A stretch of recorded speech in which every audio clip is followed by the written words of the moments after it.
Alain Diebold. I'm Empire Innovation Professor of Nanoscale Science and Executive Director of the Center for Nanoscale Metrology. My general area of study is called metrology, which is defined as the science of measurement. And so more specifically, I work with measurements associated with semiconductor industry processing, as well as measurements of nanoscale materials. And amongst the classes I teach are a class in the optical physics and nanoscale materials and a class on metrology. Metrology is used every day in the clean room here at the college.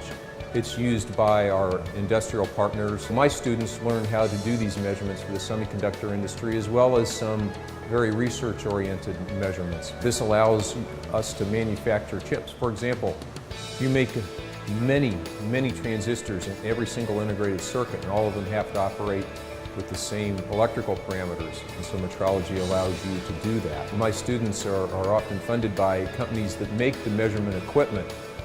And behind me I have an ellipsometer. I have a number of ellipsometers in my group, and so I like to take the fundamentals and take them from the lab to the fab. So do the research for the fundamentals, make them practical, and move them into the clean room. This is one of the great advantages of being a professor here is that you get the state-of-the-art materials long before someone else would be able to get them.